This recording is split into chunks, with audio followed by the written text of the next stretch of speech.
The dog in the background, old Jay Horn with the excavator. Ooh.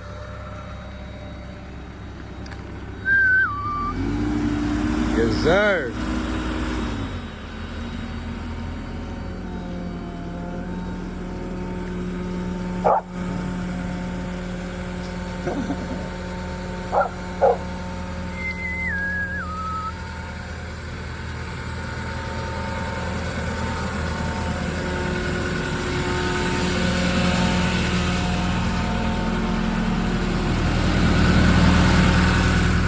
Bro, the engine bay lights are cool.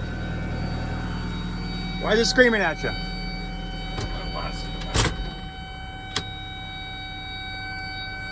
There's probably a warning on here somewhere. He wants a beer. Is that a backup camera? Yeah, Or I guess it's got like a a rear side camera? and a backup. Jeez. How big of a gas tank does it have? I guess fuel, diesel. Let's see, I'm trying to remember. I want to say it's like 50 or 60 gallons. Okay. Can you work all day with that? Oh, yeah. Okay. Yeah, you can probably work maybe 2 days. Okay.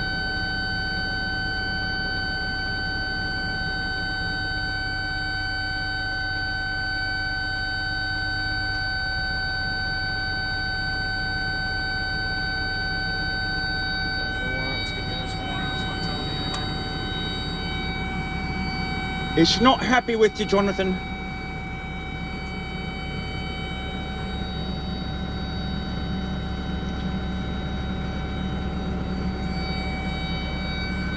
Got the rubber tracks, of course.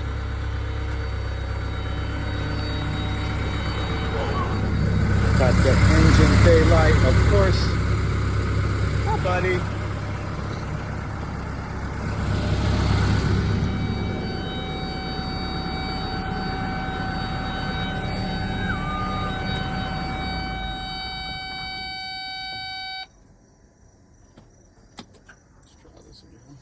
Yeah, she was not happy. So usually if it swaps, so me and my brother run different patterns. I run Oh, backup okay. patterns. And that alarm is saying, hey, it's switching, the hydraulics are switching. For some reason it wasn't going off. So.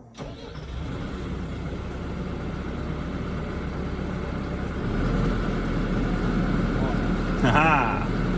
Very good, very nice. And it has an auto warm-up setting. You just hit auto warm-up and it'll idle up and circulate the hydraulics until your temperatures get really hot. Before you want it, and then it'll shut off. Okay.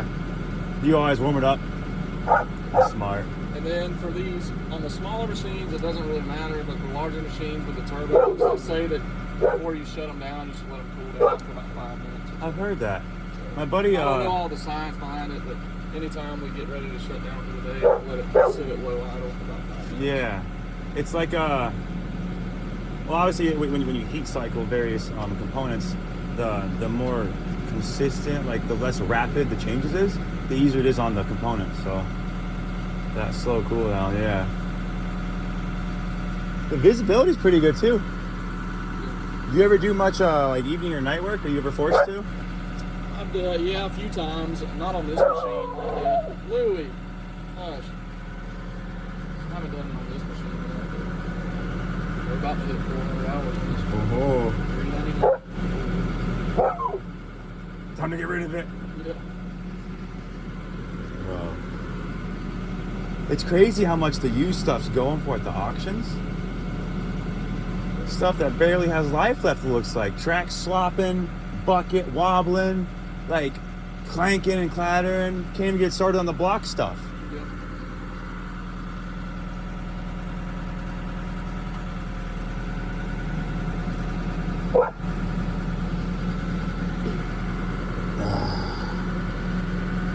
You like living out here?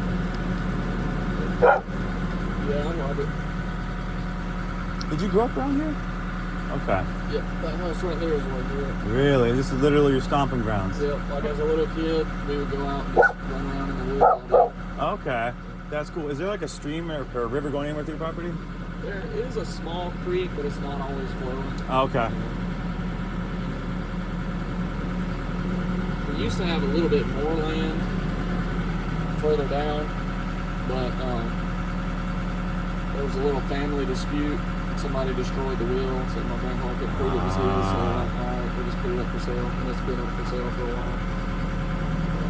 The only thing, I'd like to stay here as long as I can, but they're building greenhouses. I don't know if you saw that. No, I didn't. So they're like huge. Like Procter & Gamble has one over there. Okay. I can't remember how many tens of thousands of square feet it is on the roof. It's like, it comes out to like 3 acres on the roof or something. So, and they have like, they've been like 6 or 7 of them. They're gonna put a hospital. So traffic's and everything about to really pick up around here. And like, the exit y'all got off on. Oh, that stop sign, yeah, with the weird little turnaround thing. There used to be a couple gas stations, that's it. Now we got 2 hotels, brand new truck stop, car dealership. Yeah, you see it changing, and it's not something you want to see. So, I don't know. But I'm probably going to try to stay here until some developer comes and offers me That's more smart. money than I can refuse. Just buy out the family and then strip. So, my grandpa, he's in his 80s, so he's probably not going to be around a whole lot longer. And I don't know what they're going to do with his house, if they're going to sell it and divide the profits or what. But my parents will inherit, I think, 20 acres. There's 3 kids. And there's 60 acres, so each one will get 20. So pretty much this whole section down here will still be good because they'll have this 20 acres on this side. So you definitely be isolated. Yeah. But you think you would? But they literally, the corner down there, that's all woods. They're rezoning it for warehouse on this road. So in my mind, the next thing that's going to happen is they're going to come down through here, probably widen this road so the trucks can get in and out, and then this is going to turn into like an access road for the interstate. So, You're not just going to be able to pull out and go your merry way. yeah, it's already, anytime the interstate backs up, that's what this road turns into. There's just a bunch of traffic. That's something, especially if you like that slower pace. That that's why I love living out in Grable, because we're about 15 minutes outside the city, so I can go see the sights and enjoy the city life. But when I go back home, it's like I love this spot. You see how close we are to the interstate. So I can hop on the interstate and I can be in Atlanta in like 50 minutes. I can be in Macon in like 50 minutes. Jackson is grown up pretty nice, and then they've got restaurants, bars, gyms, stuff. So yeah. I like this spot, but if it gets too crazy, At least if it gets too crazy, it'll again how lucrative your property will be will have increased. So the point of bearability will be how much do I want to make. I can't take it, but I want to make more. Oh, it's alive!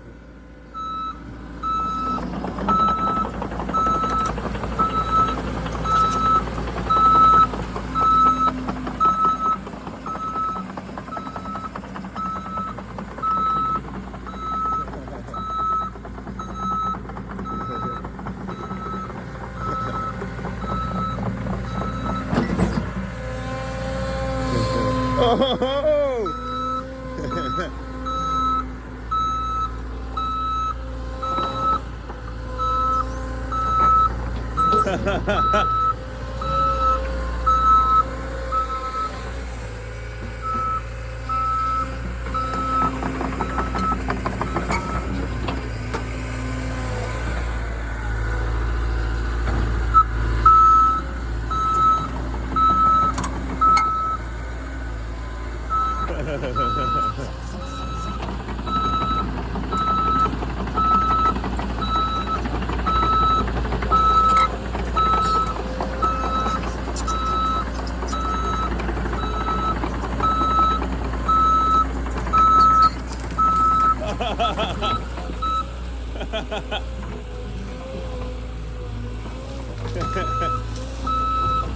Said, excuse me.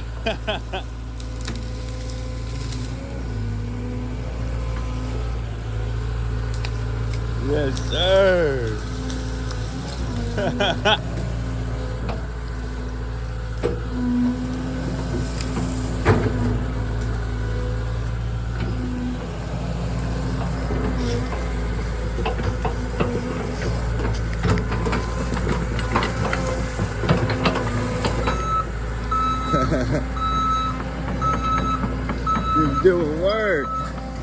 dog's looking. The dog's looking.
Yes, it will work.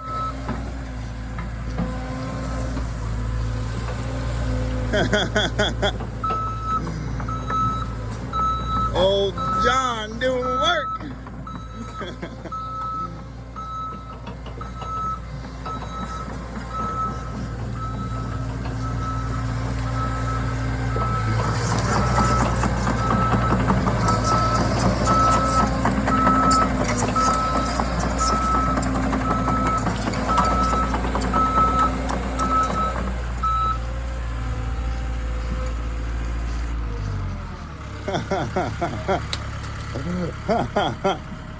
Bro.